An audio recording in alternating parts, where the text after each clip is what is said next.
still here.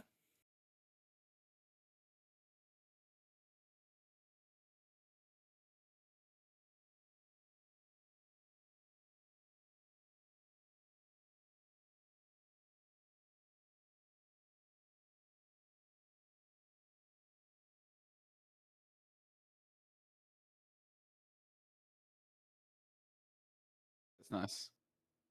Cool.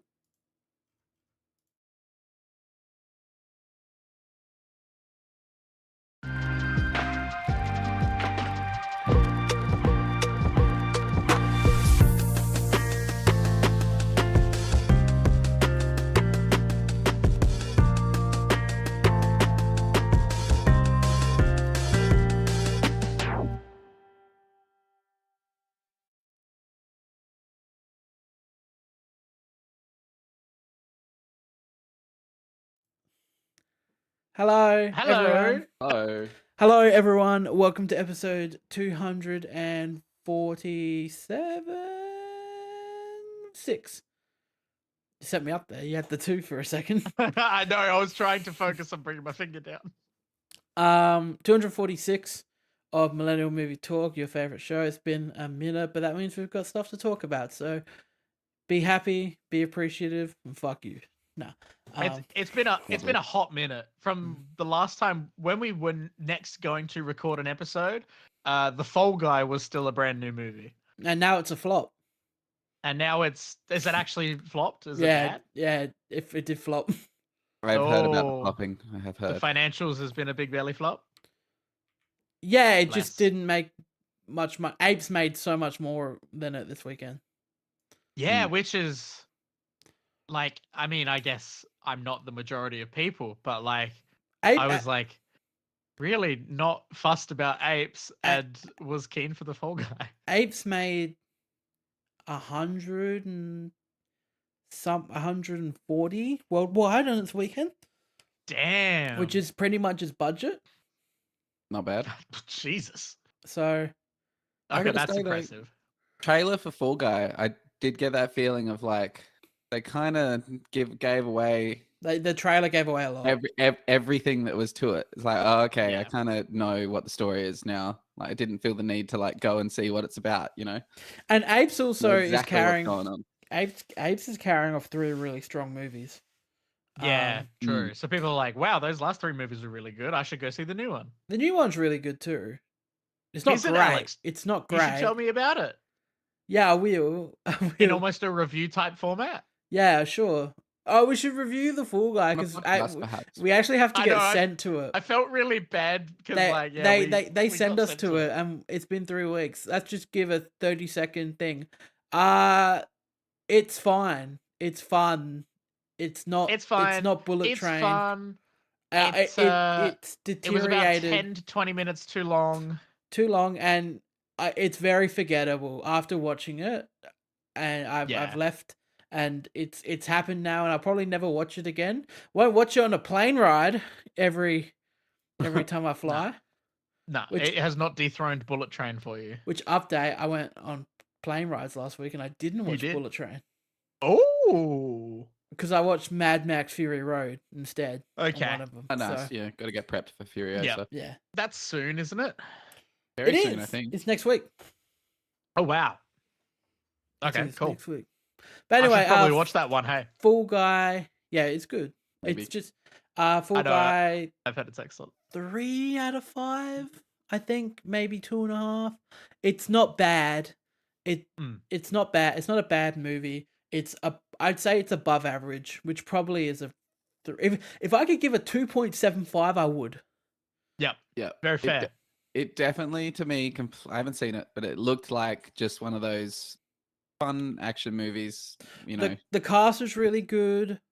Just one time. Yeah. I think the reason people are going to see it is because it is a fun, just silly, with a good cast, like action rom-com, I guess. Both times I watched it though, Brayden, I really noticed, especially early on in the film, did you notice a lot of green border around them? Like they were shooting on a green screen and they hadn't got it all out. Like Yeah? I noticed it was really distracting on both my viewings of the movie. Of they had like the green kind of like backlit look on them. That light spill. Got the light Yeah, spill from the green screen. yeah, and Mm. I just couldn't help but staring at it. Yeah, I think this film does its job in it's a fun time when you want to see Ryan Gosling being fun and what silly, which he's just lent into really well now after Ken. But he was really fun And and silly before. I mean, everyone should watch The Nice Guys. He's true, I always forget fantastic about in the that Nice movie. Guys. Mm. Well, basically this should be an ad to go watch The Nice Guys. Everyone should go watch The Nice Guys.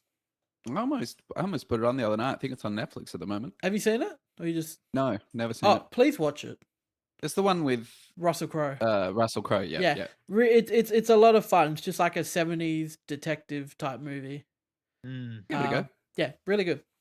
But Fall Guy is worth a watch on streaming. Definitely, it's definitely worth clicking when it comes out on Netflix. Yeah. I think the second this comes to streaming, chuck it on. Like you will not have a bad time. But yeah, it's. I mean, it's a bit late for it now. But like, I mean, obviously, people took our advice preemptively anyway because they didn't go out and financially support it. But always a notable bump on the box office when Millennial Movie Talk. Oh yeah, you get that MMT bump. Out. Yeah. If you get, it's like our Oprah's book club. If we put the sticker on it, then everyone's in. That's it.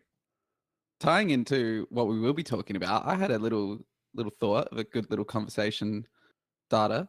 Remakes. Oh, we didn't do the question, did we? What remake do you want to see? What do you want to see remade, and what do you absolutely not want to see remade? I think clear. I'd never want to see a remake. It's got to be Back to the Future. That's what I was thinking. Yeah. I thought, what do I want to see remade? And then I thought of the opposite of that question straight away. They're going to do it one day. They're going to do it. They better not fucking touch that movie. Yeah, so that's a clear one. Please don't fuck it up. Please don't touch it. But they're going to. Someone's going to come along. I would love to see. It's going to happen. I would love to see In Time remade because I feel like.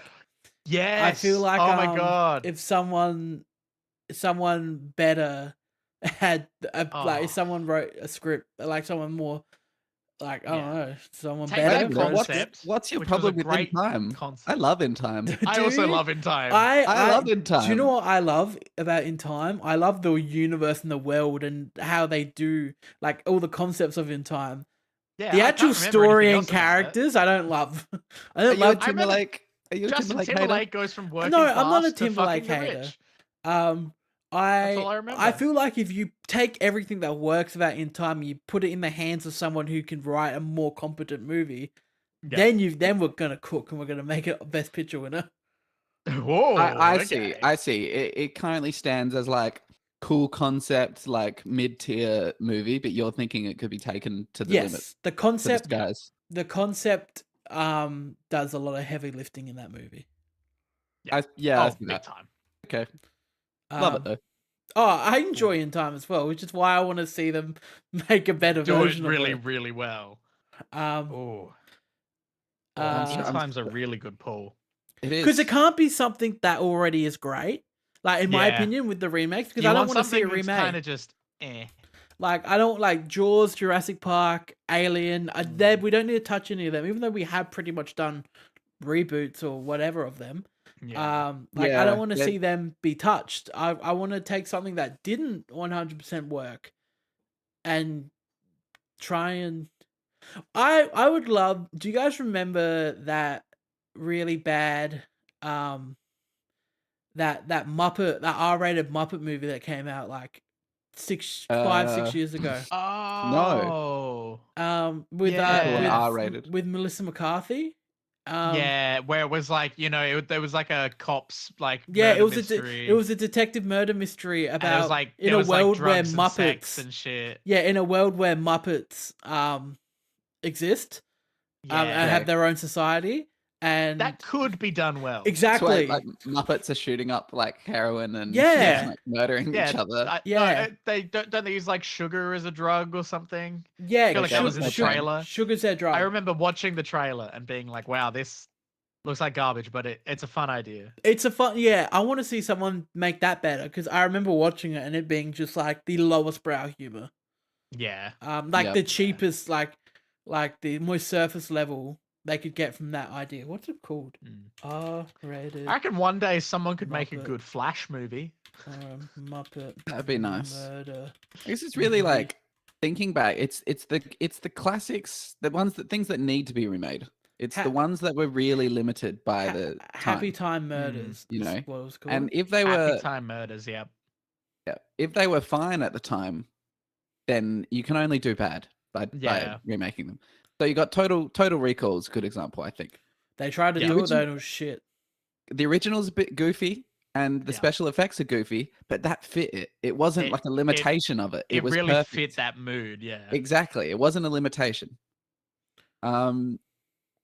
You know, See, you I got think something like Dune was a good one if it hadn't been done. Like, yes. Yeah. Perfect example of the opposite, where they were severely limited in what they could do with the original. And then the remake did that good. And another example, maybe Planet of the Apes. We have, but I would like to see, because that's what they're saying about this new franchise, is that, including the Caesar trilogy, it's apparently a 9-movie. It's going to be a 9-movie series. Yeah. So we've done 4 already. We've knocked out 4. We've got 5 left. But I feel we're like almost halfway.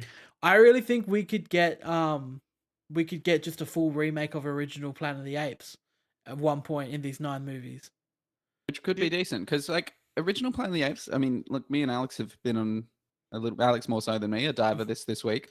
It's a great little movie. It's a good movie. It's just a good script, and it's not actually really limited by the stuff at the time. It's just It obviously holds up very well. I couldn't It holds believe up very how well, much of it was just him in the cage talking to the doctors.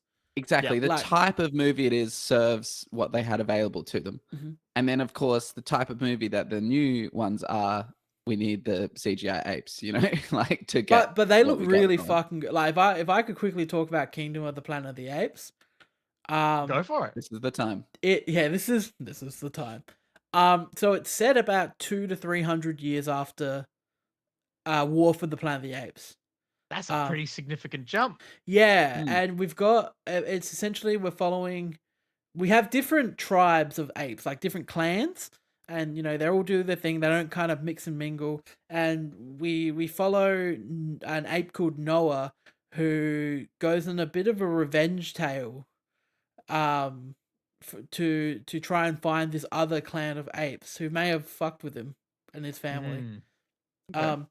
And here he meets a few characters along the way. One of them's an orangutan called Rucker. One thing I really love that they're sticking with the apes is that, you know, and I noticed this so much watching the originals, they really split the apes into 3 categories. Your chimpanzees, who are pathosis. They're your just your workers, They're your workers. Yeah. They're middle of the road. You've got your gorillas, who are the dumb fighters. Yeah. And then you've got your orangutans, who are the historians, the scientists, the doctors. The orangutans are just good blokes. Yeah, well, Very wise. most of them. Most of them.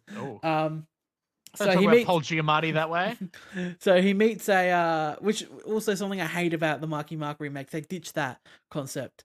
So in the new one he meets Raka, who's an orangutan, one of the last few one of the last few apes that remember the actual teachings of Caesar. So there's a lot of references to Caesar. Like the whole point of it is that there's this clan of apes that's taking what Caesar's words and you know, manipulating them to follow their own their own goals. Yeah, been done before. Yeah. And yeah, so that's what I found really interesting like really interesting about the movie was that it is still really heavily tied into Caesar and what he was doing. But in terms of like none of them really appear at all. Like no one's a relative of Caesar. No one's like, it's not like, oh, this is his grandson's grandson's grand. But I was really expecting at one point in this movie for the main ape just to be like, oh, it turns out you're Caesar's like relative. I thought they're gonna drop that on us, which I thought would have. You're the final in the bloodline, or Yeah, something. which I thought would have been shit. If they did that, I was really expecting them to do it. I was also expecting that purely based on the trailers. But they don't do that. Ray Skywalker moment. Yeah, like Palpatine bullshit. But this has to be connected. But they never do that, and I didn't realize how much this movie's a bit of a slow burn. Like the first maybe act takes its time building up this world again, introducing us to everything that's happened and how we operate now since then. Like Noah's clan, they train eagles to hunt and fish for them. And so they have a whole bonding ceremony where like each one of them goes and fight. This is opening of the film, so it's not really spoilers. They each find an egg and they have their breeding day and their like connecting day where the egg hatches, and then that's their falcon or their eagle. So that's cool. So each kind of clan feels very distinct. And then we've just like, I like how they portray the humans in the movie. I like what they do with the humans. And yeah, I enjoyed the characters, especially Raka, who plays the orangutan. I really enjoyed him, and he looks stupidly good. Yeah, the shots from the trailer look phenomenal. It's stupid how good these apes look. Yeah. But random ape tangent. Can I break some random ape tangent news? Yeah. Did you guys see the news article the other day about the orangutan out in the wild who actually used a plant medicinally, and it's the first recorded like anything of an animal in like ever being seen like basically practicing medicine? Ape news. It's really cool. If you look up this orangutan, it's got this big gash in the front of its face, and then they watched it saw it get like this tree sap, which is known to be like an antibacterial, and it like presses it on it, and it makes itself a little like cover for it. Apes, it's how it begins. Cool, it's orangutan too. They're the smart ones. Yeah, there's some crazy stuff out there with those apes that have been taught sign language. Bloody apes! And they're like full asking for specific foods and like it's really cool. Beyond like what you'd expect. Yeah. Anywho, Kingdom of the Planet of the Apes on par with Rise, I would say.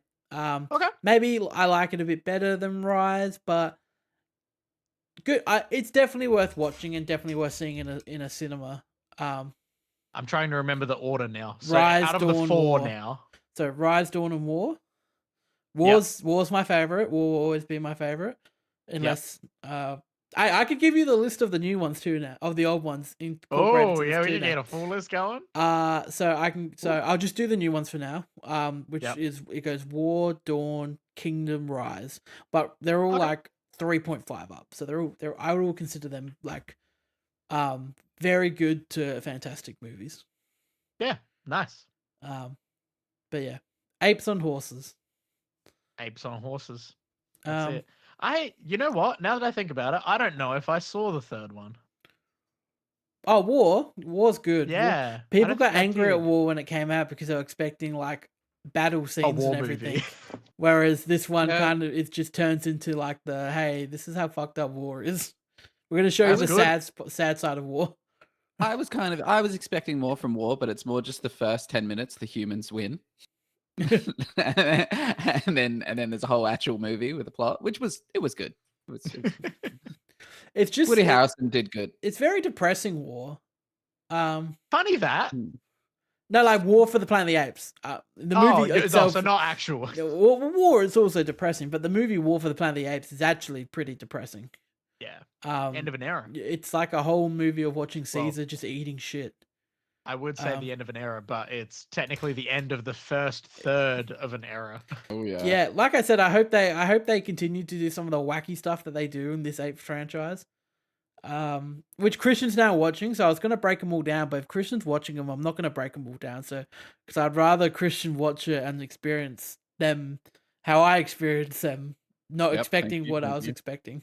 So on that, because am I correct in saying you hadn't watched the first one ever? Never seen the first one. So how was that on a first watch? Yeah, like first impressions the whole way through. Surprising how much I enjoyed it. Because, Yeah. like, with old movies, I was going to go and be like, I'm sure this is really dated, but Yeah. let's just do it. I'm sure it was great in its time. And then, like Chris said, I was shocked at how well written it was and how well it holds up in terms of they utilize everything they had and their limitations perfectly at the time. Look, yes, it's very funny when two apes go to kiss each other and you see their mouthpieces fold in. Yeah. It's limited by its budget I and its I time. really like the characters. I like Zira and Cornelius a lot. I also like which are the kind of the good apes are the ones that help Taylor the The most. intellectual apes, the Yeah. young intellectual apes. I Yeah. thought you said interracial apes. Get your mind out of Zira under where plays you're at, man. what's she? She's a vet. She's a veterinarian.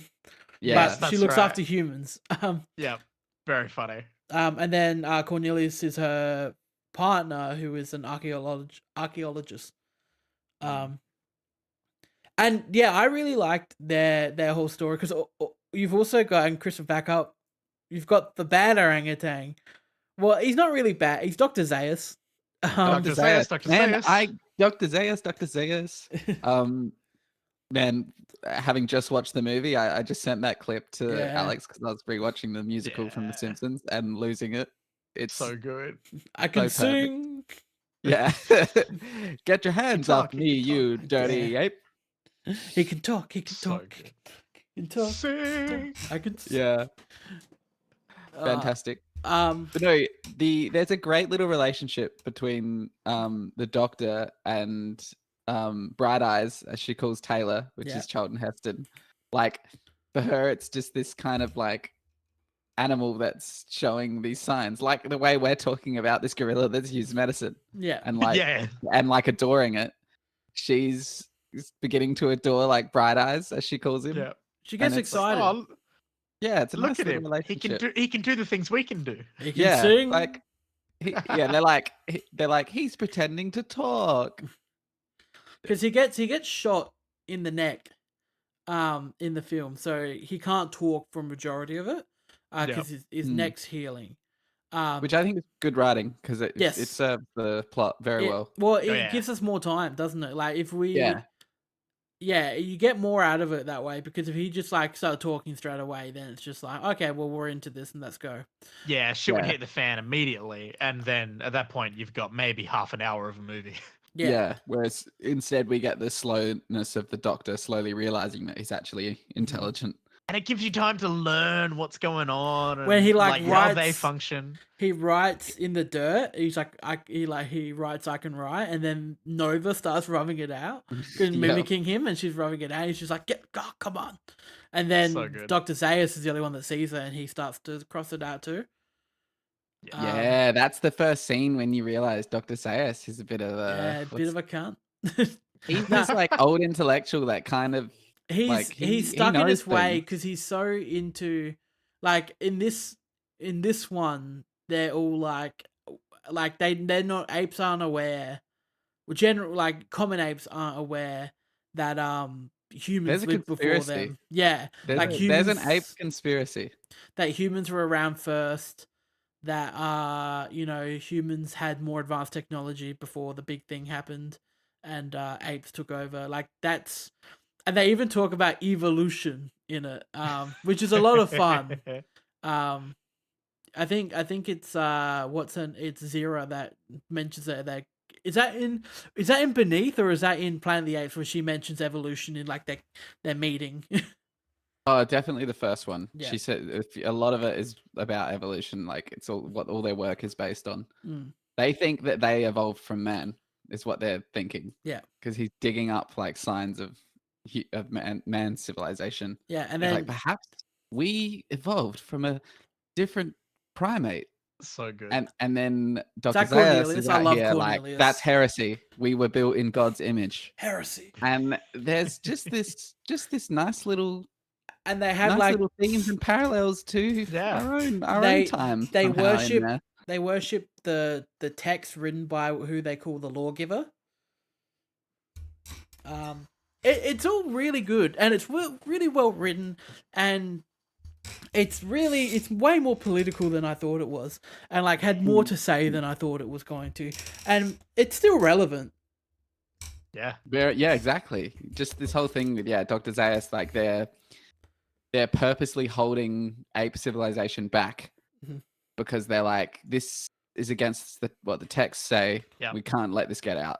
Like we as this minor intellectual class maybe have inklings of this, but no, we refuse. Old traditionalists trying to hold back society? No. Not in my ape movie. It's something, man. And they're like, no, this isn't the rule. These are the rules. Humans get kept in cages. Yep. Yeah. Fantastic. And it works that humans are mute and humans are dumb, and which is why the fucking new ones just whatever. Not the new ones, sorry, the Marky Mark ones just. Ugh. Why don't you just devote a few minutes to telling us about that experience? I want to know about Marky Mark and the Banana Bunch. Well, I'm not going to finish it. I respect my time. I think I said I've only seen it a while ago, and young me knew how much of a load of crap it was. Yeah. You know, I said to Alex, it's everything that the original isn't. It is. It's very much. Like they just made it. I don't know what they did. Like the original one was smart, had really good dialogue. Like, you know what? And even the makeup and the prosthetics in those original ones, they're really good. They do a great job. Especially for like I think the first one came out in 1968. And then the rest, they started pumping them out. Like the next one came out in like 1967. Then it was like, no, sorry, next one came out in 1970. Then there was like the 1971. Sequel came out the year before. And then they were just doing like 1971, 1973, 1974. They're pumping them out. Yeah, you got the costumes made. Might as well. Just keep going. True. Yeah, they only had to make the costumes once. Shoot them back to back to back to back. No, but wow, 1968. The Mark Wahlberg one opens. I made it like 48, 50 into it before I went, this is just shit. They throw away all of the interesting thought-provoking shit about like how the apes have their separate roles, like within their society. Like I really like the way that they did like the chimpanzees, gorillas, and orangutans. Like each whatever type of ape you were meant something in the society. In this one, it doesn't. I'm going to be honest, the prosthetics don't look that much better than the originals, especially the later originals. This is in 2001. Yeah. Look, they look really good. And I think the main villain, who's Tim Roth. I was going to say, I'm literally just looking at the cast list of 2001, and I was just like, what? Yeah, Tim Roth looked really good. Tim Roth. Yeah, Ape Tim Roth, who's the main bad guy, I believe. He looks really good. And so does Paul Giamatti, but you can hear him talking to Tim. It's just Paul Giamatti. But I really hated the opening of the movie, where Mark Wahlberg essentially gets put in this situation. I don't know why. Quickly on a tangent, that it appeals to me so much, especially in the first one, that we're following a group of astronauts who got stranded on the Earth. Like, I think it works so much better when they're in a group, even though the other two don't last that long in the original movie. It at least gives you a dynamic to come in on. Yeah. And then it ups the stakes even more for old mate Charlie. In the new one, it's just Mark Wahlberg. They send a monkey into a time paradox, and the monkey disappears, and then Mark Wahlberg goes, well, that's my monkey. I want to go and get my monkey. Give me back my monkey. And it's so fucking stupid. Say hi to your monkey for me. And it's the purpose of sending the monkey first. Yes, and then he goes in and he gets stuck, and he never watched the hit film Space Chimps. I didn't, and then and then he's on the Earth, and they're all there, and they're selling humans, and the humans can talk. and yeah, it's dumb. Does it get political at all, or is it just that they're after Marky Mark? They're after Marky Mark. Like, Yeah. the most political thing about it is that apes don't like the humans, and then there's one ape that really doesn't like the humans. Which is Tim Roth's character. But I feel like inherently political is ape cops and Abraham Lincoln. That's at the end, so I haven't made it that far, but I'm aware. Yeah, I'm aware That's of like- the meme. that's as political as it gets. They're like, no, Which it's is the also really police. stupid, just to say, like, Yeah. we're talking about the original, how, like, the apes have lived for thousands of years in the roles The of being more twist of dominant. the original is amazing. Yeah, which is really interesting, because it's not that... It's only a twist to that character. At that point, Yeah, I don't know if, Chris, when you were watching it, if it's because we know the twist so far, but I was watching and being like, I feel like if this was 1968 and I was watching this for the first time, I would have been like, well, yeah, of course. Yeah, it's definitely much more abundantly clear to the audience that it's Earth. Yeah. Especially there's plenty of references to how much time's passed. Yeah. Like, So, and yeah. straight away, like, in the beginning, like, their ship says it's, like, this year on Earth. yeah. So, yeah. But I like all this Also, shit. you know, everyone's speaking English. Yes. And the only thing that was annoying me rewatching it is that Taylor is not at all, never questions the fact that the language is identical to his on this planet on another solar system. Which I really liked him, by the way. I thought he was really good in it. Shocking, Charlton Heston's a good actor. Whoa. Who would have thought? But yeah, Marky Mark one was poo. Well, I think half of it's definitely poo, and I don't care to watch the other half. Very good choice of how to use your time. Chris, quickly with Beneath, let's talk about the first half of Beneath, because watching it, which you would be aware of this by now, something became abundantly clear to me when watching it, was that I feel like the only script they had was for the second half of the movie, whereas in the first half, a new astronaut lands, and he's looking for Taylor. The movie starts off with, like, Taylor and Nova. Nova. Nova. The queen. They get into a pickle, Taylor goes missing, and then Nova finds this other astronaut, Brian. Is his name Brian? Or I don't know. He's budget Taylor. He's budget Taylor. I think I just said it to you in our messages prior to the podcast. He's Brent. We couldn't get Charlton Heston for the whole movie. No. So we just crash landed an identical looking astronaut. Yeah. Right. And then instantly transposed him into Nova's situation, and basically he just completely fills the role that Charlton Heston should have. Yeah, the first half He of just this fills in the gap that he left. The first half of this is legit the first movie again. He gets captured. They get taken there. And then I noticed this, which became abundantly clear that they were just trying to fill time. So they get captured. Cornelius and Zira help them escape. And they go escape, and then they immediately get captured again, get taken back, and then Zira and Cornelius help them escape again. Yep. And Oh my God. to me, that was like, oh, we need to pad this by 10 minutes. Yeah, it's Like embarrassing. we need to that's pad rough. this. So they had them escape, get captured, then escape again. And just create a bit more time with Nova and new Taylor. Which I'm okay with, because more at time this point, with Nova. the audience has forgotten this isn't Taylor.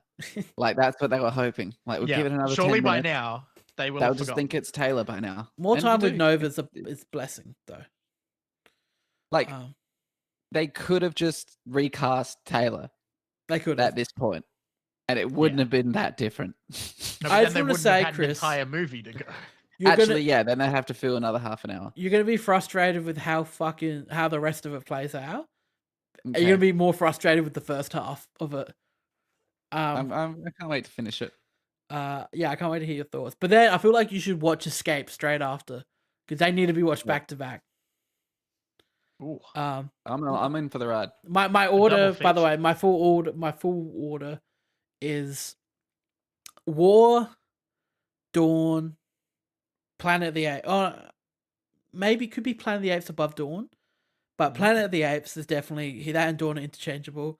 Escape from the Planet of the Apes onto that, which also could be interchangeable with Planet of the Apes.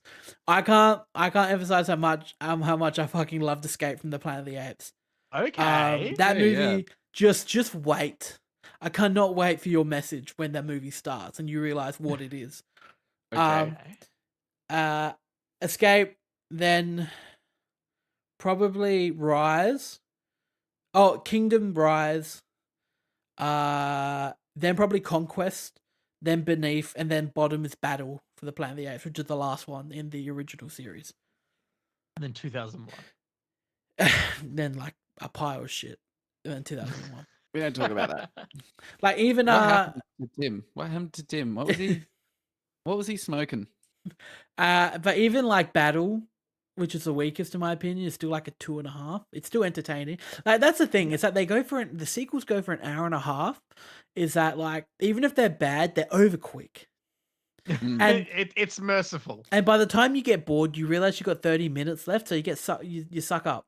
Yeah. They knew how to capitalize on success of the first one back then. Yeah, which is really interesting because if it really feels like, which without going to spoilers, like trying to, it I feel like it takes you. It's a real left turn when we get into the third installment of the originals, but you realize straight away that it was the best decision because you can't sustain what they were doing in the first two for more movies. You realize that it had to take, like, it's for the greater good, they take that left turn. Okay. I'm very interested now. Okay, I feel like next week we're all gonna come back and we'll be like, okay, so who actually has watched all of them now? And we're all gonna raise our hands. Michael's gonna come back from Europe, and it's gonna be like him coming back to Planet of the Apes. Like he's straight up. It's Ape Hour. It's welcome back to Ape Hour. Hey guys, we're gonna talk about the subtle undertones in Escape of the Planet of the Apes, and we're gonna dissect what it means to be ape. Welcome to part 1 of this 4-part podcast video essay in which we determine all the factors that made this a great movie. Basically, Michael, we've all watched them. We just want to spend a week talking to you about them. You got to watch a new one every week. And it's just us recounting the films to Michael. Yeah. No, Michael goes off in the week and watches it, and then we all discuss from Michael's new perspective. Yeah. And we have intellectual. That'd be fun. We'd like, wait till next week, Michael, when when you watch this Escape. Whew. You see what they do. It's Ape Hour, Mikey. That's it. Oh my God. But are we then just gonna have to find other ape-related films? What we could do is convince him that we all love the Marky Mark remake. Yes. So after he watches the first one, he's not gonna watch this. We can sing praise. If he watches the first one, we must sing praise to Marky Mark. Be like, oh, it's such a good remake. Like, it's perfect. Michael, it's ahead of its time. Paul Giamatti is like the wise. Should have got best supporting. Because you know what? No. Let's just say he got best supporting. Because Michael's not gonna fucking look it up. Paul Giamatti in his landmark role. Oh, the first time an actor under that much makeup won an Oscar for their performance. Yep. It was. It'd never been done before, except for it had been many times. Yeah. Oh my God. But yeah, that's the best form of gaslighting I've ever heard. Yeah, because he's not gonna fucking look up did Paul Giamatti win an Oscar for. He's just not gonna get that. I would do that. How long into the film I would do you do think that. he would get before he would go? I think they're pranking me. I don't know. I'd love to see. It would be the great test of his integrity. Jules gonna be funny. What if he rocks up all of us? What if he rocks up and goes, you know what, guys, I understand everything. I loved it, and we're just like, Yeah. fucking idiot. It's like that twist at the end, gold. Yeah, he's just like, Lincoln. He's just like, I couldn't think they could top the twist from the original, and they did it with Abraham Lincoln. Abraham Lincoln. And, man, are we doing that? Are we going to do that to the poor guy? Is that what I think we should do that. I feel like it's like unethical almost. Yeah, but it's very funny. It is very funny. Really, the worst case scenario will be that he's been forced to watch it. Yeah, So true. it's not But that bad. do we just go, Michael? You got to go straight. Like fuck the originals. You got to go straight to Tim Burton's, or Just do I? skip him. Or we like Oh Michael? no, that's mean because then we're actually denying him the good films. The good things. Yeah. Speaking of quickly, I did rewatch all of the Pirates films as well since we spoke last. Okay. Oh, I really appreciated your ratings of the later ones. So, Were they bad? Oh, they're bad. And you know what? I'm gonna say this. There's another movie I started watching and I stopped because it was. I don't want to waste my time, but I'll get into that quickly. So I rewatched all of the originals. So Curse of Black Pearl, Dead Man's Chest, World's End. It's funny. I just gave them all 5 out of 5 because they're all fucking. They're all gold. They're all perfect. Curse of the Black Pearl is like Curse of the Black Pearl is a 5 perfect. It's a perfect movie, as Quentin Tarantino would say. See, I also think that The World's End is underrated. I think that movie's a fucking epic. The Maelstrom Epic is definitely how to describe the it. Maelstrom Because, at the end. Watching it and being like, "Wow, this is epically long." Oh no, it's you shut your pie hole. It is. No, I'm saying I haven't seen it since probably watching it in the cinemas. Oh, it is. It's a feast for the emotions and the senses. I like that. But and Keira Knightley is just the most attractive woman ever made. We love Keira Knightley. Anyway, but yeah, so those original 3, maybe my favorite trilogy of movies ever. Powerful trilogy. Powerful, awesome. Sorry, Lord of the Rings and Star Wars. Lord of the Rings, you are objectively better, but I think when I watch Pirates of the Caribbean, I become a kid again. Yeah. And when the music hits in at the end of I think that is possibly some of the most iconic music ever. It's cinematic dynamite all the time. And just fucking at the end of Dead Man's Chest, where Barbossa walks down the steps and the music, he goes, "So what make of me ship?" and the music hits. And come you're just on. like, oh shit. Well, they're doing their end game. To me, you have to watch Dead Man's Chest and World's End back. It's a long day, but that's a day. It's the way you gotta watch them, because how do you not immediately put on at World's End after seeing that? Anyway, that's my tangent. They're amazing. So I watched them with a mate, and then we put up. He was just like, I was done there. I was like, I've seen them. I know these new ones are pooey. And then he goes, "Oh, come on, I'm sure they're better than you remember." And he had to eat some humble pie, because he was just like, from what I remember, the 4th one especially, that one's still got some of the they're void of magic. Yeah. They're so Disneyified, and I hate what they do with Barbossa, and it's just. I don't think I remember anything from. On Stranger Tide sucks. It is so. Was that the 4th or 5th one? 4th one. That's the Blackbeard one, who arguably could be so fucking cool. Blackbeard. They introduced Blackbeard in the 4th. Now, never mind that Blackbeard was not a part of the big pirate council from the 3rd one. Yeah, that's a pretty big omission there. And in real life, who's probably a questionable character that maybe we don't want to be glorifying. Straight away, your biggest issue, you take away the Black Pearl from the movie. The Black Pearl's in a little glass bottle for the whole movie. Jack doesn't have it. It's just shit. That's the heart of the film. They take away. It just made me really sad watching Johnny Depp in these 2 movies, especially in the 5th one. Man, this was Amber Heard shit too.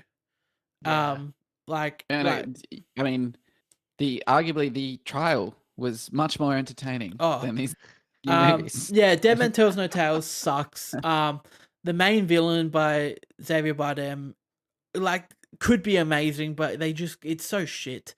And they're boring, and I hate what Dead Man Tells No Tales does, where it's like, here's this person's kid, here's this person's kid, they do exactly what they did in Star. We're talking about Star Wars, and it's Disney. They're like, everyone's got to be related to someone. So it's so annoying. Bad, really bad. And then quickly, I watched Challenges again. Everyone should please watch Challenges. It's amazing. And then I watched The Gentleman again. Everyone should watch The Gentleman. It's a lot of fun. And then Mad Max Fury Road on the plane. Which was really good. Oh, but what I was tying into Pirates, sorry, is that like after watching those last two ones, because they weren't the same director, so I was just like, it's got to be Gore. The Gore magic's gone. Like Gore Verbinski, who directed Pirates 1, 2, and 3. I was like, he doesn't have his magic. I went, you know what? He directed one other movie after Pirates of the Caribbean with Johnny Depp. I've never seen it because I heard that it was pretty not great, but I want to see if there's the Gore magic in it. And it's The Lone Ranger with Johnny Depp. No. I got 40. We got 40 minutes into it and we turned it off because it's a big epic failure. It's not good. I was really thinking that maybe it was ahead of its time. I've seen analyses of the movie and why it doesn't work and why the motivations are all wrong. Awkwardly, I think the thing that works is Johnny Depp as Tonto. I think that's not the worst part of the film. Why?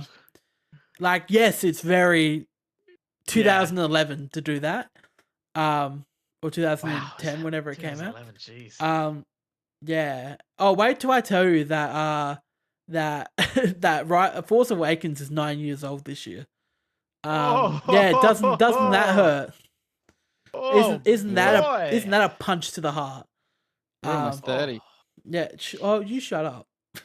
Now you took that too far. Okay, that's all right. I won't mention it again. Lone Ranger was garbage, but at least Gore gave us Pirates 1, 2, 3, and The Ring. The Ring's really good too. The same too. Yeah, he did The Ring. Just a random thought I had because you mentioned a bit of Mad Max and we got Furiosa coming out. Are you a Mel Gibson Mad Max enjoyer? I am. I really like the first one better than the second one. Interesting. Which is it is weird. Hey, that's not a popular opinion. More of a sensical plot, but the second one's where it gets real Mad Max. Yeah. If I may say. Isn't the first one like basically just an indie movie? Yeah, the first one's just him and his family hanging out, then they get killed and he goes on revenge. And the government still exists, but it's kind of like we're on the fringes of civilized society. Yeah. It's coming down. And then second one is full Road Warrior. Like, post-apocalyptic. We want the fuel. We want gasoline. And we must the gasoline. Like it's all the memes, all the references. Fury Road comes from the second one. Yeah. Yeah. I watched Beyond the Thunderdome once and never again. So I don't have a lot of... I think I've talked about this on the show before.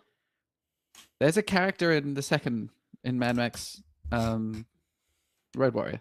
Okay. Yeah. Mad Max 2. I believe he's called like the Aviator or the Gyrocopter Man. Anyway, he flies a little helicopter and he's played by a man. In Thunderdome, they introduce a character who's also an aviator. He flies a little plane and it's played by the same guy. But it's not the same character. Well, I'm pretty sure the actor that plays the main bad guy in Fury Road also played the main bad guy in Road Warrior. Really? Yeah. He likes to use his actors again. But again, I mean, but they're different characters. He's not an identical character in the exact same dress, exact same personality, exact same character, but different character. It makes no sense. Like Max himself should be going, "Hey, I know a guy do you have a twin brother?" It doesn't make any sense. Well, it is just a bit of a toe cutter. Oh, sorry. He's the villain from the first Mad Max movie. Toe cutter. Okay. From the original. Wow. Yeah, and he plays in Morton Joe. Guy. Yeah, he plays in Morton Joe in Fury Road. Yeah, same actor, different character. Not same actor, same character, different character. Yeah. But yeah, I really like the Mad Max films. And especially, I mean, look, Fury Road's just fucking the amount of what they did in that movie and what they did in camera is incredible. Yeah, what I've heard. Like, there's epic. Like the second one, the opening, we got it's just like a little engagement with Max and and these people driving around him, and he's turning his supercharger on and off with a button on his gear knob because that uses extra fuel, but it gives him boost. So it's like this awesome little dynamic. And then he's like, after the battle, he's like running to soak up the fuel off the ground, like with rags to put in his car. Like there's a world created here. And then perfect. I think it's an example of, it's one of the good remakes where now that we can do what we do in Fury Road, they do it good. See, Fury Road's not even a remake too, which is really weird. It's, I mean, I like that we could have this world that like a James Bond type thing where Max can just be played by different people. Yes, it kind of is a remake. It is a chase of a big truck, which is the plot of the second one. The main part anyway. But I do love when things actually just commit to swapping actors. Like not feeling beholden to having to cast someone who looks a little like him, or whereas if I could just can you imagine if they casted Mel Gibson in Fury Road? Whoa, can you imagine Fury Road? I'm going to show Brayden this. I kind of would love to see that. Let me show Brayden this sequence from Fury Road. I'll try and get it so I can show the least amount of shit. Sorry, I will definitely watch it before the new one because. Oh, you haven't seen it? No, I haven't. You're not. I feel like historic. A bad film student. You're not dying historic on the Fury Road. Yeah. All right, Brayden, are you ready? No, I'm not. I'm ready. All right. Well, I'm not. No, I'm kidding. Dang. I'll get ready. I just got to click this and then change it to the Here right we go. thing. It's coming. Bang. Here we go. All right. Oh, look at him go. All right. This is like incredible in camera. Oh my ready? God. It's just this. Look at this. What? Yeah. Just like. That's absurd that's real. And what this is building on the limitations of the original is that in the chase scenes, like all the camera work is kind of just another car driving alongside them. You know what I mean? Like it's very basic shots and everything of this like car battle going on, whereas Fury Road is fantastic. Explosions. Yeah, Fury Road's great, and I hope Furiosa kind of lives up to what it is. Yeah, it's got some pretty big expectations to me. Hey, but it's got really good reviews at the bat. That's good. So you can't really go wrong with a Mad Max movie unless it's him. Like he's made them all. He's really like. I trust. What was Thunderdome missing? The cars. But that's how you go wrong. Look, you make Happy Feet, you make Mad Max. You make the second Babe movie. You're just banger after banger after banger. That's it. But yeah, we like apes. We like Mad Max. Excited for everything. And then lastly, I just rewatched Abigail the other night. People should watch Abigail. It was fun. Nice. I will take a quick moment of your time to talk about. I've timed it out perfectly. I finished watching the original X-Men animated series from the 90s and proceeded to catch up and watch all of X-Men 97, ready for its finale this week, oh boy, man, this show kicks ass. It's so good. It's kind of made me... X-Men 97 has made me not give a fuck if they end up doing the X-Men in the actual proper like MCU live action movies. I don't care if they do it now because they have X-Men 97 and they should just keep doing that because it's really good. It's very clearly made by a team that grew up with the original cartoon as well as like X-Men comics in like the 90s and the 2000s, and it is just a love letter to that while adapting some of the biggest stories from that time. It's super duper good. The characters are just excellent. The way they have made this show stand on its own, but so like new viewers can just jump straight in and watch it, and they give you everything you need to be like, okay, here's the status quo, here's where all these characters are at, let's go. But if you're someone who has watched all the originals, there's like all these little niche little references, and I'm just like, oh yes, yum, give me all of them. They're very nice. And for fans who watched it like when they were kids originally, like I imagine that must be like the biggest wave of nostalgia for them, being like, oh my god, they referenced that. I remember that from when I watched it when I was a kid. So This is me sounding like lazy. Do you need to watch the original series to watch? you do not. Okay, because You do not. it does have really good reviews. Like the actual X-Men I 97. highly recommend. Like I was curious, so I very much watched the original X-Men in the background while I was doing stuff. Yeah. So I just got through it, and there were some really good episodes. There were some really episodes. So and I can't really think of like a list of like here's the best ones to watch. They all kind of blend together. But honestly, just jump straight in. Yeah. Like just watch the new show. 20-minute episodes. No. Are they 20 episodes? No. The original's 20 minutes episodes. I think they're like half-hour episodes or something. But man, they've been really good. And where they're leading up to for this finale this week is buck wild. Very excited for that.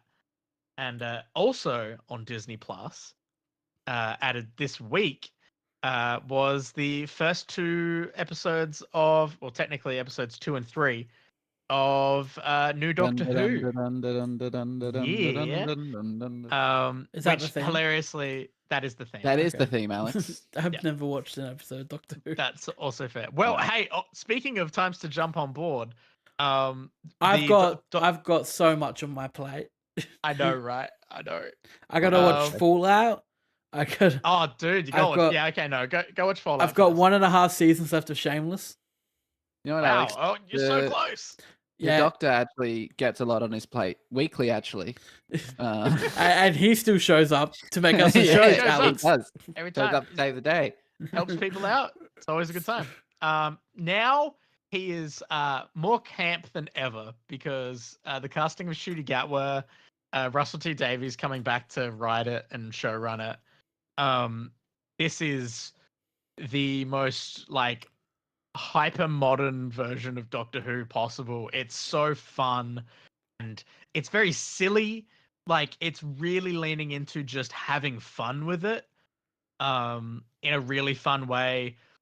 I have a feeling that its silliness and campiness and its sort of its new evolution that it's got now, where it's getting a bit more like not magical, but like it's getting a bit more like you could say wibbly wobbly with reality. I feel like there's a lot of people who are like, I like Doctor Who because they could have an episode about a werewolf and then at the end of it, they could hand wave it away by being like, it's an alien.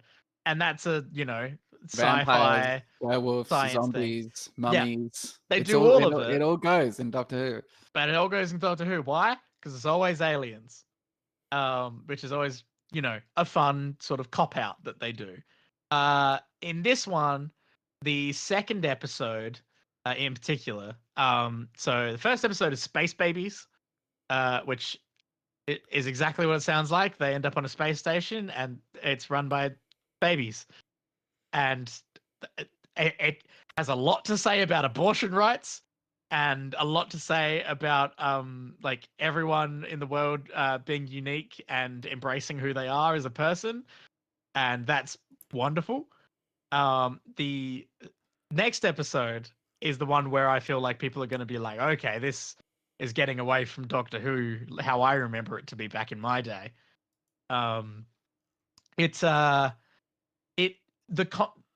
the concept of music has been stolen by a incredible performance of just a pure over the top insanity from a character called the Maestro, who, if you've watched the specials with Neil Patrick Harris as the toy maker, that's sort of the whole idea behind this season, is that like the toy maker's bending of reality is sort of sticking around, so they can do all these weirder things. And yeah, it's about there's a scene where they go to Abbey Road to watch the Beatles record, and they sing and perform the worst song I've ever heard in my life. It's so bad, it's hilarious. And they're like, "What the fuck?" And then they find out that music's been stolen. It's a whole thing. But I had a really fun time with it. I really enjoyed it. As I was watching it, there were parts where I was like, "Yeah, old classic traditional Doctor Who fans might hate this, but I am having a fun time with it." And I'd put myself somewhat in that category, so we'll have to. I'm see what very happens. interested to see what you think, Chris, because yeah, it is really taking some leaps and bounds away from its more traditional roots. Okay. Yeah. But I'm enjoying it. So I'm keen for more of that. I think Ncuti Gatwa is an excellent Doctor so far. Really excited to see what more they bring to the table, because like we haven't really had a moment where like Ncuti's gotten to like get angry or anything. So I'm excited about that. I want to see what Ncuti can deliver, serious. being really, really serious and angry. I'm very keen to see what happens there. But yeah, it's oh man, they got the Disney budget though. They are spending Disney's money like it's no tomorrow. But It's good Disney fun. budget comes with many fingers in the pie. It does. It often does. It does. But it seems like Russell T Davies has just sort of been given the reins. So it's seemingly off to a good start. So we'll see. In my opinion. Now, Chris. Also, sorry. I'm trying to think. There was something else. No, that was it. Yeah.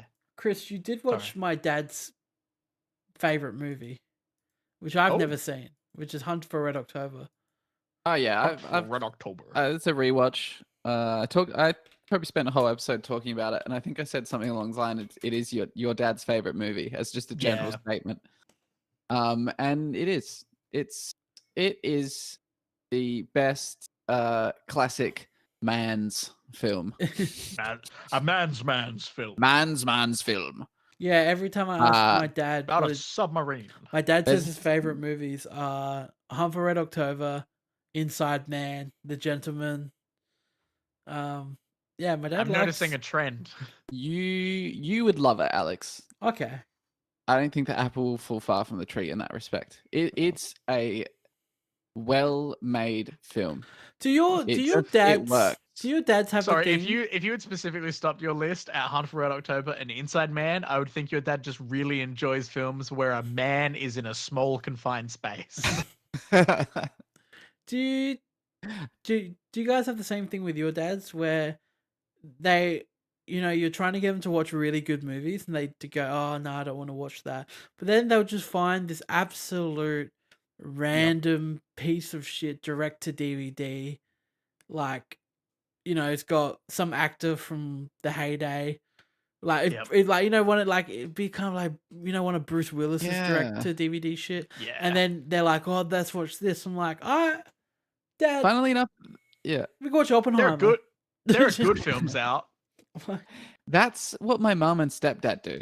I'm recommending Gems. Yeah. And they're like, we never have time. And then they come out like, oh, we watched this on Netflix and it wasn't very good. And it's one of the straight to DVD movies that Netflix used to upload. And I'm like, I tell you about good movies all the time. My dad, like, he'll be like, "Oh, I don't have time to watch this." But then he'll be like, I walk downstairs one night and he'll be watching The Accountant for the 100th time with Ben Affleck. Yeah, nice. Like, but he'll be watching it on free-to-air TV, so it drives me mad. Longer. Do you know what? It drives me mad when he's watching shit on like 7 Mate or Channel 7. I'm like, Dad, it's on Netflix. Look here. You don't have to, no ads. Yep, it'll just keep going. My dad still, do you know what my dad still does quicker on Foxtel? Because we still have Foxtel. We're one of the 5% of Australians that still have Foxtel. He records movies on Channel 7 and then he'll watch them later and skip through the ads. Like, fast forward through the ad. And I'm just like, Dad, there's Netflix. We've got all the services, all the streaming services. We got them all. You pay for most of them. Yeah, and you're not. Come on, like, wow. I don't understand why you need Foxtel anymore. You can get your sport, you get on KO. It's got everything. Your movies are on, Netflix and all that shit. Like, you don't need it. You don't. You want trashy reality shows? There's a streaming service called Hey You. See, my dad, he just watches the same old movies over and over Yes. again. My dad And has. I want him to watch movies, and he's like, "Nah, I don't want to watch a whole movie." And then I'll just be like chilling. I think I had Royal Tenenbaums on, and Yep. he'll sit down and watch the entire film with me. Just like as he's walking by, he's like, "Is that Bill Murray?" I'm like, "Yeah." And then he's like, "Oh, he's in this. She's in this." Like, you know, the ensembles that My Yeah. God. what's her name brings together. And then my dad will be like, "Oh, you never like you didn't tell me about this." Like, I like movies, you know, with all the good actors and well written. And I'm like, "Yeah, God. it's a great film, isn't it? He made more. We could watch sometime." Nah. Yep. Nah. Yeah. It hurts. It does. No, the thing that's hurt me the most when it comes to that, bless him, my grandpa is very much retired now. Like, you know, he has a lot of free time on his hands. We always used to go to the movies like for like every new big movie that was coming out. We would go to the movies all the time together. It was great. It was super wholesome, you know. Granddad, grandson going out, watching the movies. It was a great time. My grandpa's retirement, he has his taste in film and TV has just dove off a cliff, and it's really sad because I have to sit there with a straight face while my pa tells me, "Man, second Rebel Moon movie was excellent," Oh no. and I have to sit there and go, "Oh yeah, yeah." Oh, I'm convinced. I haven't seen any of them. I haven't seen I haven't one or either. two. A part of me thinks, are they?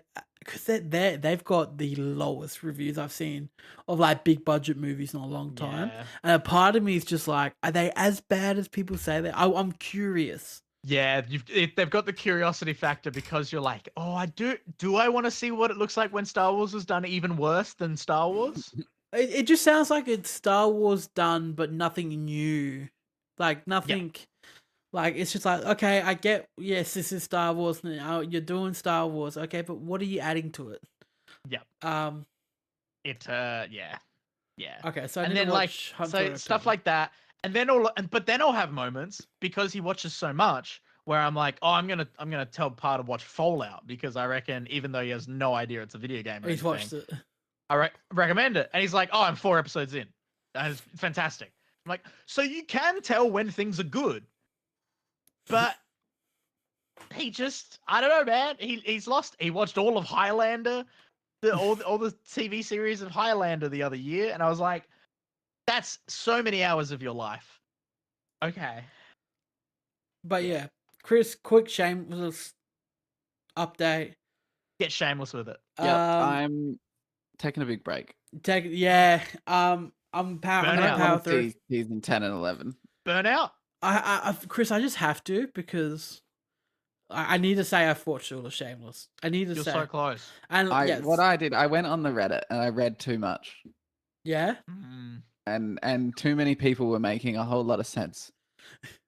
I really feel like 7 or 8 should have been the end. I really like the end of season 9. I like how they part ways with Fiona and they send her off. It just doesn't feel the same without her. I'm sorry, but since I've been talking about it, have you gone back and seen the season 7 finale? That's when they throw Frank off the bridge, isn't it? Yes, I think that's like after credit. No. Sorry, no. That's 6. Is 6 where they throw Frank off the bridge? 7 is Monica funeral. Oh, dude, that is the finale. Like, look at it now. Man, there's music playing because it's all sad and like stuff, right? Fiona's got the keys to her new apartment building. She's doing things. She's moving forward. It shows what's her name as an EMT. Ian's an EMT. He's doing good. Like, it just has this little clip of all the characters doing their thing, and they're all grown up, and they're all doing well. Like, everyone's in a good place there, except Frank, who's in the same place as ever. And it ends with Frank and Carl with the spray paint of Monica. Yep. And Carl's in his little uniform because he's going and doing his thing. Dude, it's beautiful. That's my finale.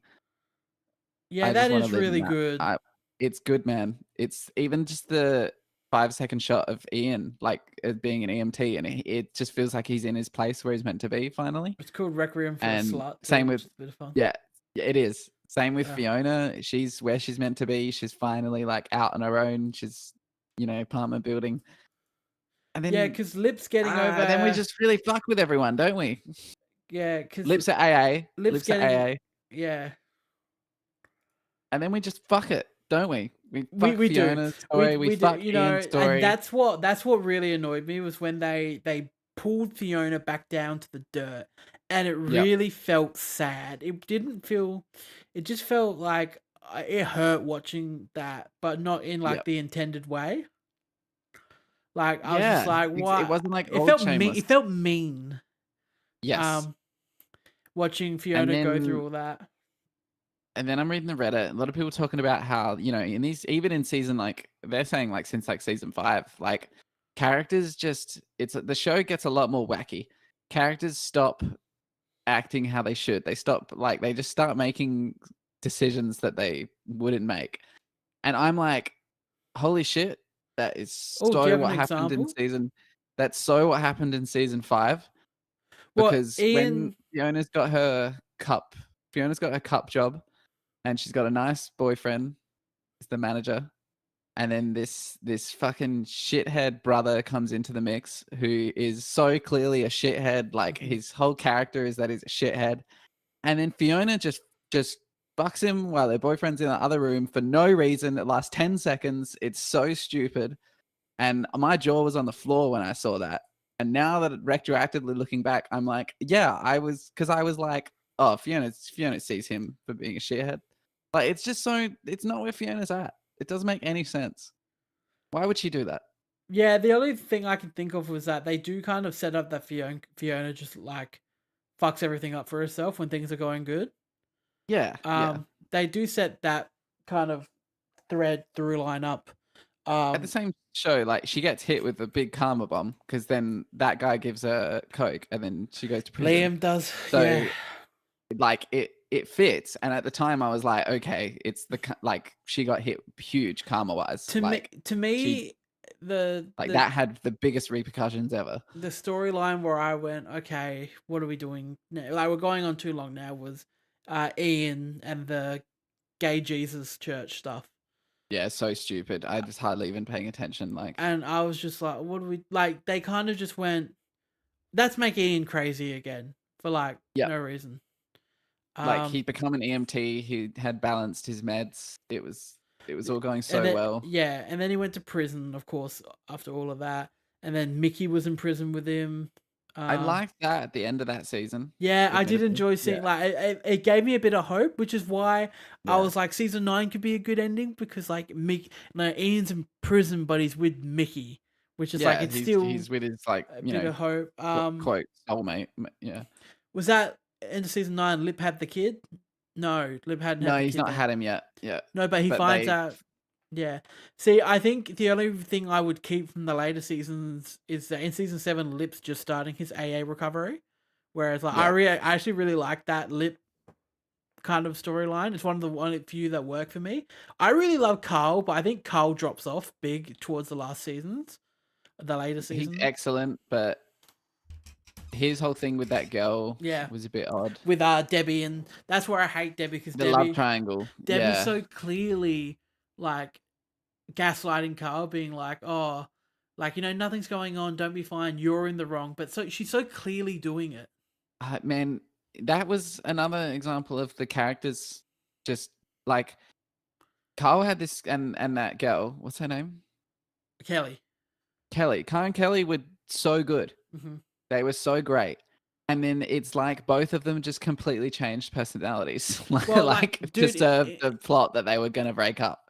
They changed on a dime from being super happy together, fitting super well together to So let me break this down for you too. I'll quickly say season 10, Debbie, you know how season 9 ends with Fiona giving Debbie $50,000 for the family? Yeah. Well, season 10 opens up and Debbie's kind of being like, I've held the money hostage. The money's up here. This is we're This is a proper budget. Like everything's going into the house. Here's what we got to do. You guys are going own this much money. This is your portion. I'm holding on to it. Blah blah blah blah blah. Like she's actually doing well. She's like, because Fiona left her the You're head money of the because she was the family. only one responsible to hold it. Yeah. But then we find out at the end of the episode, Debbie's got a secret storage facility where she's bought all these really expensive designer brand clothes, and she's just holding onto the receipts to wear them, then return them in 30 days. Is that Debbie? No, it's Since when has not. Debbie been into that? It doesn't. Yeah. So that's one of the things. Did Franny just stopped existing in season 9? Franny did. Franny's I don't think they had a baby to film because I feel like. Well, it got to the point where they showed Franny, and I went, "That's how old Franny is now." Yeah, like no, there was an episode in season 9 where Debbie goes out to do something, and Fiona yells, "Don't forget Franny!" I remember this. She goes out with Kelly, like, and then Debbie, she goes, "Oh shit," and runs upstairs to get Franny. And I'm like, she hasn't had Franny with her the entire season. She's had her own full storylines. That's the first mention I've even heard of Franny. Like, where is this baby? What happened to her? Like, they just forgot to write her in. Yeah, I think really it gets held up by Frank, Kev. Kev's incredible. Yeah. Becomes the comic relief. He does get significantly dumber. Yes, he turns into. I hear it gets a lot worse in 10 and 11. I hear. Oh, really? Damn. Yeah. People were saying in like season 10 and 11, he's basically illiterate. Oh, like, no. And like, I'm like, yeah, he's definitely the Brita. Like, they lent into his dumbness because it's hilarious, and it's been working because it's like good dumb. I didn't love the him and V separating storyline.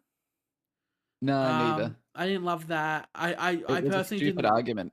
Personally, yeah. She was. That was mad. hardly believable for the character of V. It was hardly believable the stuff she was saying. She was angry because her husband was more focused on the kids than her, and never throughout that whole story arc, I sided with her or I ever saw her point of view. No, she was. There's a great moment. Like at least the show was aware of it.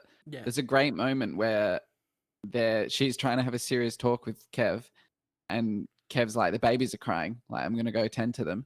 Yeah. And she's like, if you go up those stairs, like, I'm out of here. And he just goes up. And he just plainly says, you're going to leave because I go to the kids who are crying. Yeah. Like, just stating how fucked up that is. And it's like, yeah, it's stupid. It doesn't make sense. No. Like, she's insane. No, but it did give us Kev the rape walker. Rape walker. Best plot line ever. So fun. And the least rapiest bar in Chicago too. I heard my name and I think I woke up. Have you heard of a superhero called the Rape Walker? Oh no. Oh no. This very grown, responsible family man is staying with his friend in college and going to all the college parties and getting drunk and having fun. Yeah. And a lot of the young college girls, like he's looking out for them and taking care of them and walking them home to their dorms to make sure that they're okay. And then they start circulating his phone number. So he's about to go to sleep and he gets a call from a drunk college girl who's like, Rape Walker, I need you. Like I'm drunk. I don't know where I am. Like I'm feeling really unsafe. And he's like, oh, I have to go for help. Oh my God. A woman's in danger. And he's the Rape Walker. That's such a bad name. And he hates it. He's like, please don't call me that. Yeah. Oh my God. He's the Rape Walker.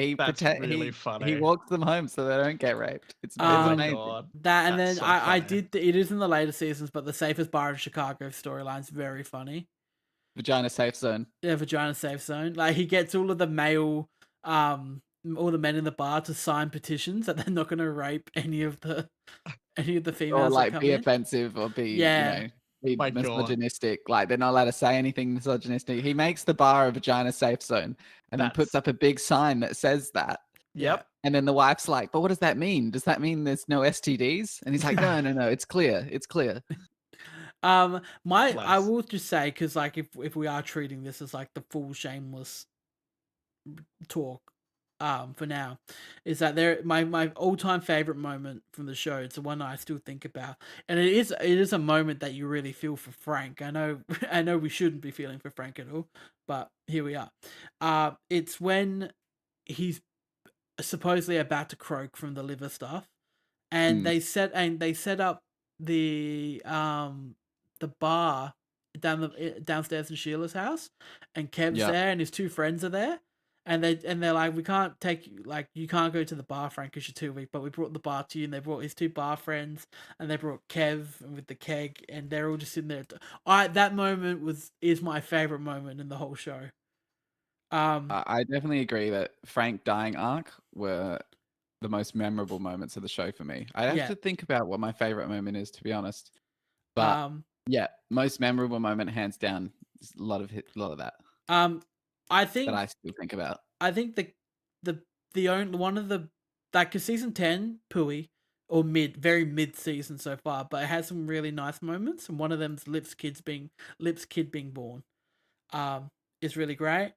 But yeah, and one of the moments that gets me every time is when it's like season 2, when Monica tries to commit suicide on Thanksgiving in the kitchen, and it's just after everything's done, they're back from the hospital. It's just Fiona, Carl, and Debbie all on the bed, and the two kids just start bawling their eyes because they just saw their mum try to commit suicide, and Fiona's trying to consult with them. That's a really great moment too. When you said most memorable, that like first popped into my head. Yeah, the whole. Yeah, and you know, favorite is tough though, because there's like funniest, but like favorite, like actual Shameless moment. There's so many. There's a lot. Wow, look at us go. Yeah. While you think about your favorite Shameless moment, Chris. Hey Alex, what do you think of the WWE at the moment? It's fine. An hour 21. We can't do it. Nah. Well, literally all there is to, like, the only thing is that they're fine. Building up to King and Queen. Yeah, they're doing it. And Bianca and Jade are the women's tag champs now. Yep. Which was bound to happen. They're fucking amazing. So keen for more of that.